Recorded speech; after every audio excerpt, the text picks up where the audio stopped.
Hi guys, so I'm not sure who the original creator of this recipe is, but I thought I should share it because I've seen it on social media for such a long time. So all you'll need is 2 cups of self-raising flour with a teaspoon of salt, which is optional, to 1 cup of plain yogurt or sour milk. You're going to mix this through. Remember, it is a 2-to-1 ratio always. So you can double this quantity, you can halve it as well, but I use this and it's just sufficient for my family. So you're going to mix this through really well.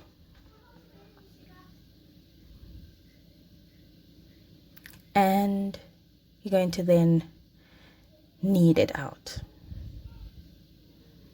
If you stick to the quantities, you don't need to add any extra liquid or any extra flour.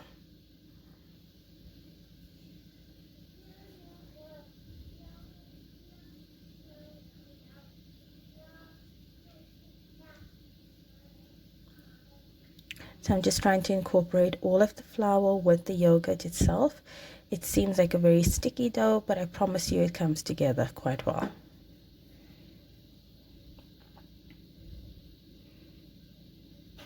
I placed it on a lightly floured board, and I'm just going to be now kneading it really well.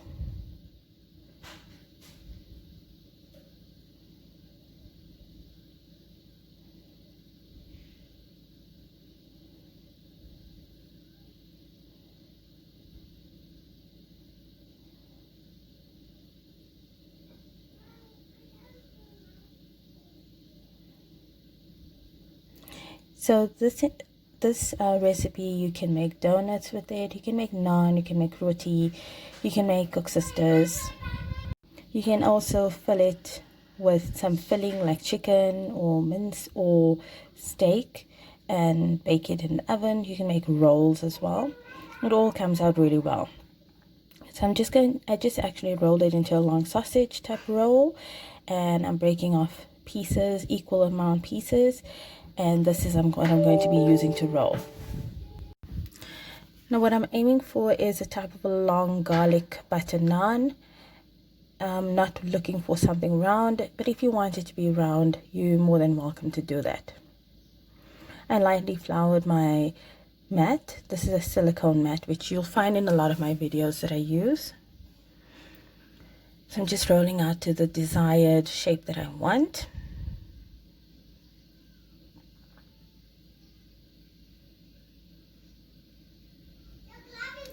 And then I'm going to just fry it in my electric frying pan, which is what I use for all of my naans, my rotis as well.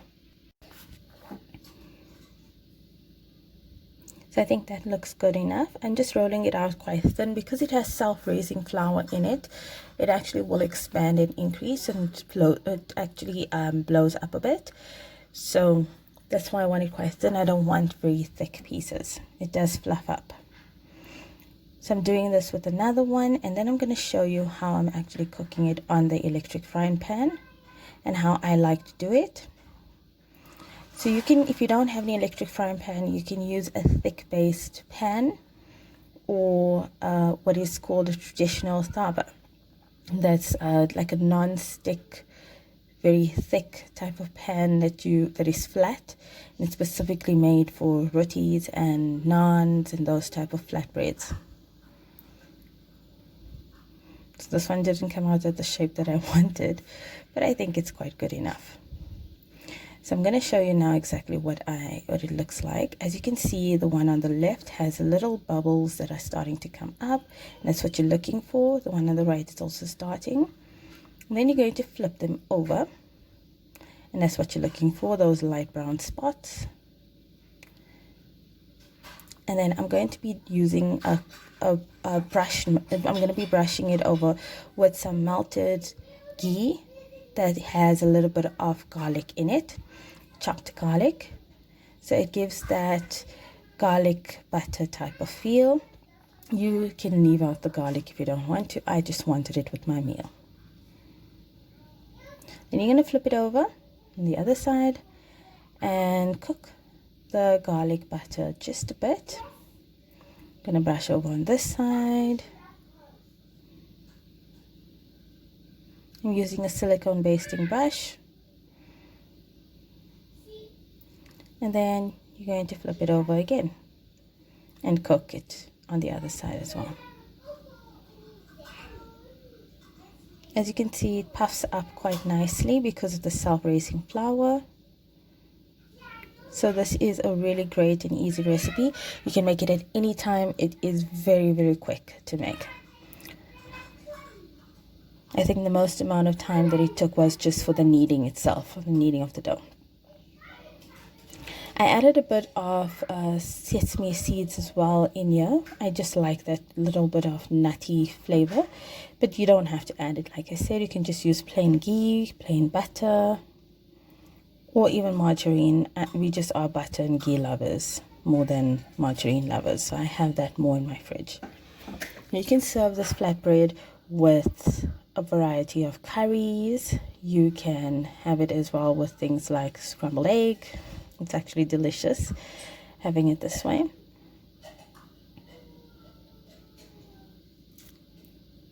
So you're just going to cook this, and then after it's done, you're just going to take it and place it into your pan, into a little bit of container where you leave it until you're ready to serve. Look at that light brown color. That's exactly what we're looking for. So I'm removing it. Then you go on to the next lot.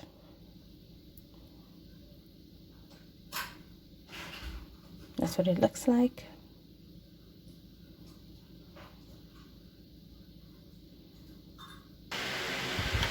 And these are all of them done. They are soft, they are amazing, they are beautiful, they are delicious. And I'm serving them with my curry for the bun, which was masala chips with big over. Hope you enjoyed this recipe. Give it a try. Don't forget to share, like, and subscribe. Thank you. Salam.